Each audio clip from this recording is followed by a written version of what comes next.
Okay, so this is Alex. Nice to meet you. Today we are going to talk about the state of identity. Initially, this talk was supposed to be called the state of identity versus the identity state.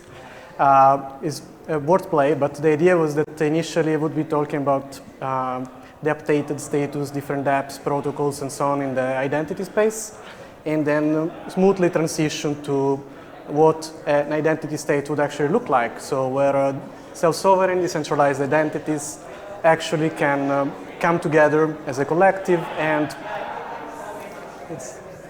let's wait for a second. And once they come together as a collective, they can coordinate, and their coordination can be used as a weapon of resistance against potentially authoritarian state. So as you can hear from the second part, pretty much it sounds a little bit dystopian. So I decided to keep it and to skip the other part that is about these things. So this was actually made in November 2021. And you can see that already here, we are at the end of the conference, so it's normal that there is noise. So you can see that already here there are so many protocols, different layers, different things to talk about that probably this conversation would have been incredibly boring.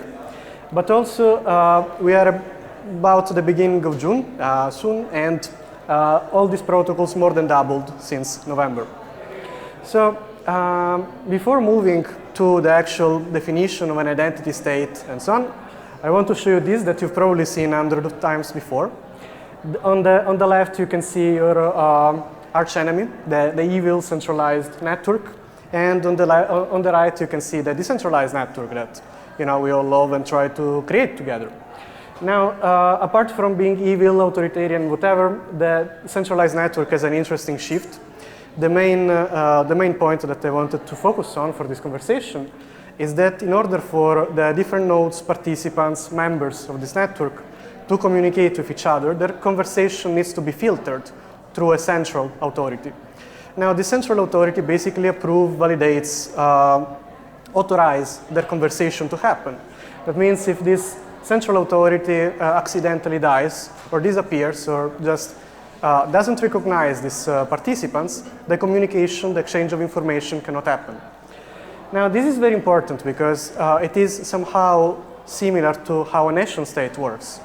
In a nation state, you have a political entity, a political group, sort of oligarchy, a small group of people that authorize, verifies, and all the different citizens, and also can enforce rules and laws on them. This means that for their communication to happen, they need to be authorized by this central authority in a state, and they need to be provided an identifier. So this is pretty much the first type of identity that you receive in your life, and this reliant on the community state, the region where you accidentally were born without you having any choice or saying that. Now, there have been other interesting experiments in the space, even largely before Web3. We've seen DIDs, decentralized identities, self-sovereign identity protocols, and so on, that definitely made interesting standards for trying to have a more free, let's say, digital life. But it's a very long conversation about that. I don't want to be very technical today. You already heard enough. So if you want, you can connect with me later about it. So I wanted to talk about social verification. Social verification is something that you've probably seen before. It happens usually through a digital asset. You can imagine a CryptoPunk, a Bored Ape, some NFT that somehow represents you as the member of a group, that either because you buy it or because you are part of a DAO, of a community, someone gives it to you. And this automatically gets you in within gets you recognized as a member of a group. It's not an extremely new idea. We've seen that in the real world for hundreds of years with, for example, different assets, different ways to wear your clothes, different ways to wear your hair, whatever.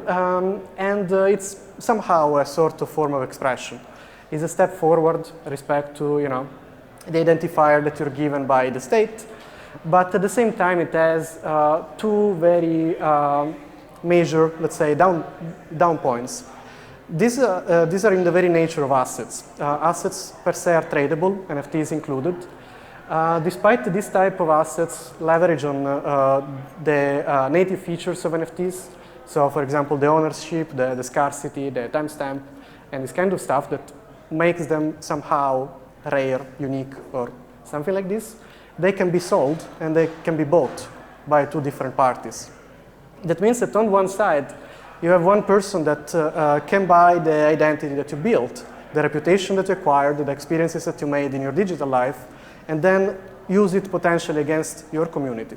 They can use the governance power that you acquired, for example, to take decisions that are against the collective, but for selfish reasons.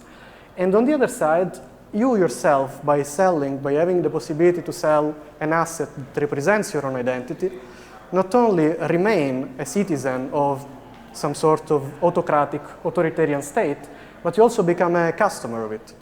You become a customer because in order to acquire things that are supposed to be natural to you, native to you, like your right to express yourself, your right to vote, your right to participate in community life decisions, you pay. You pay either with your native wealth or with your connections, your network, and so on. So you became not only a citizen of an authoritarian state, but also a customer of it, and you relinquish your freedom for something that was native for you. Now, as you can see, pretty much this is a gigantic trade-off for something that was already due to you. And not only that, but we have started this conversation by saying that a collective identity can actually be a weapon for resisting to this sort of central authority that limits our freedom and our possibility of coordinating with each other. But so far we failed 2 times with 2 different types of identity. So what is an identity? How can we actually use it for our own and collective good? So even before we started with these beautiful acronyms that we heard many times and we're very fascinated about in Web3, so DAOs, decentralized autonomous organizations, NFTs, non-fungible tokens, decentralized identities, self-sovereign identities, and so on, there was already a concept of identity. The third type of identity is pretty much the things that you choose. Is your passions, your features, the way you look, and your desires in general, your actions, the things that you do with others, for others, by yourself.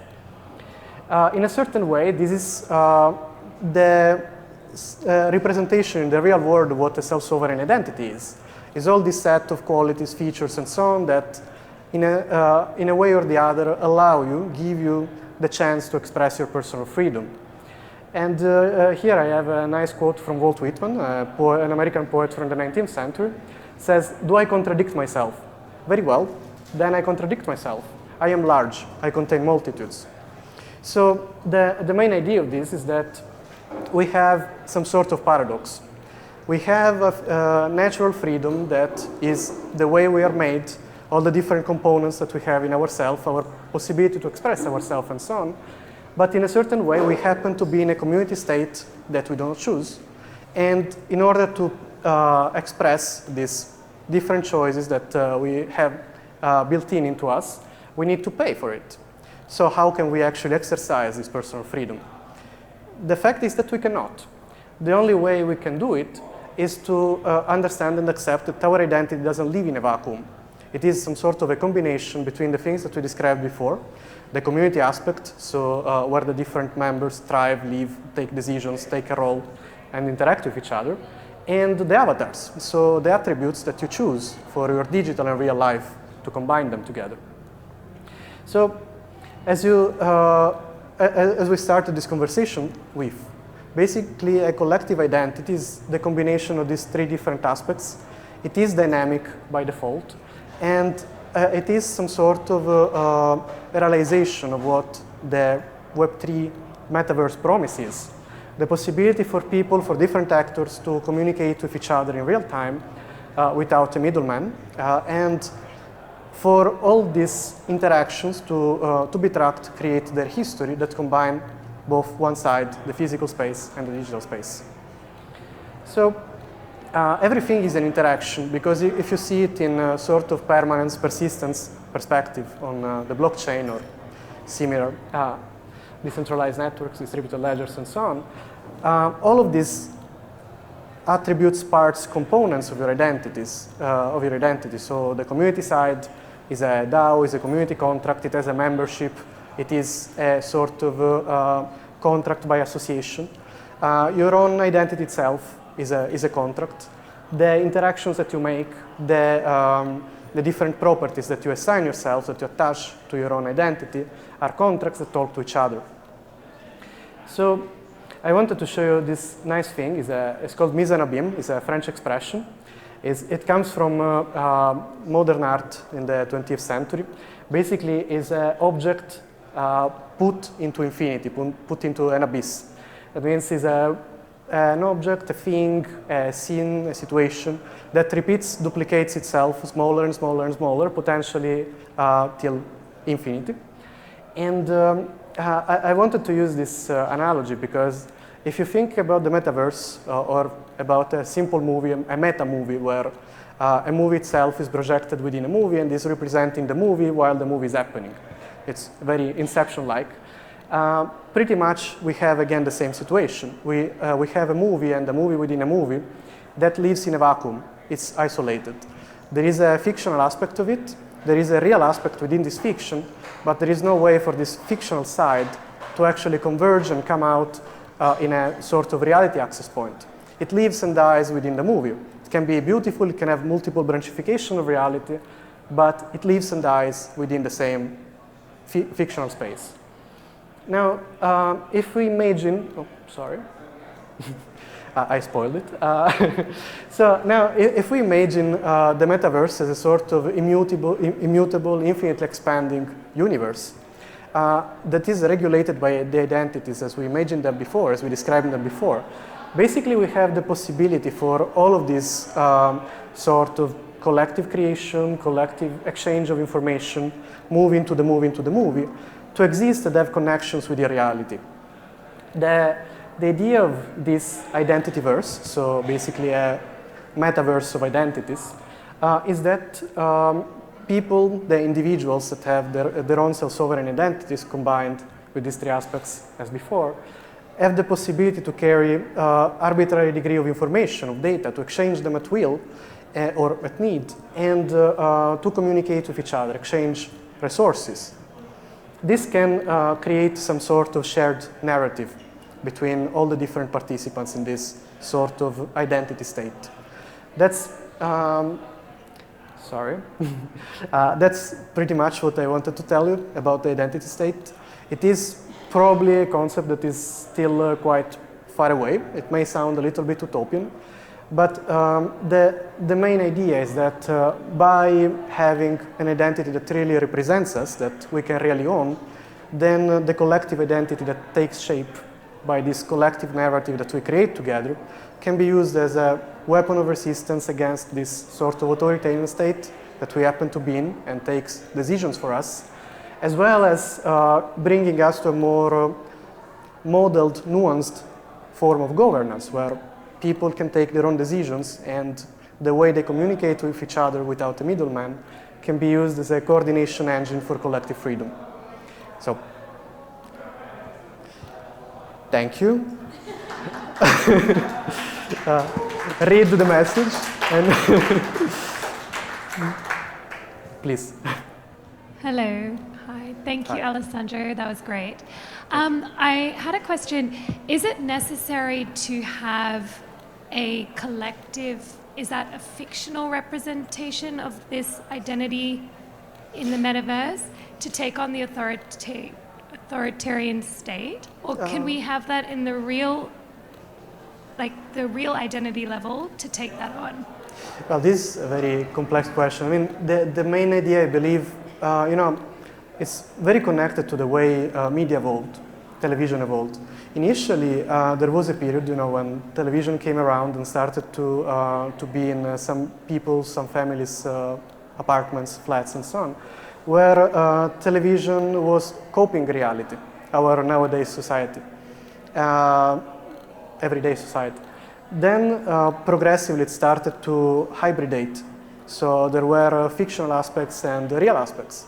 And then at some point, paradoxically, like in our modern mediatic world, we have in the theory of media this concept that our reality is influenced by the media, by the television itself. And I believe the way we move from a physical to a digital space is very similar. Initially, the digital space will be some sort of avatarized representation of the physical space. Then it will hybridate. We will be able to bring more things from one world to the other. And then at some point, there will be this blending. So the way you can imagine these three identities combined, basically a community that lives on a digital space is some sort of a micronation that, again, is regulated by some sort of decentralized laws that cannot be manipulated for personal benefit. And the attributes that people choose for themselves, the way they want to represent, be seen by this community that they chose, as well as the actions that they perform. This is very natural. I mean, despite, of course, we are sort of landed our identity in our real-world society, at the same time, we have the possibility to take micro-choices in our everyday life, the way we interact with others. And what the digital space adds on that is the persistence and the lack of continuous proof that you need to give for showing who you are and being recognized by some sort of central authority that allows you to be. So I see it as a sort of a progressive hybridation and then blending. Anyone else? No? Well, if you want to reach out after and continue, my pleasure. Otherwise, thank you.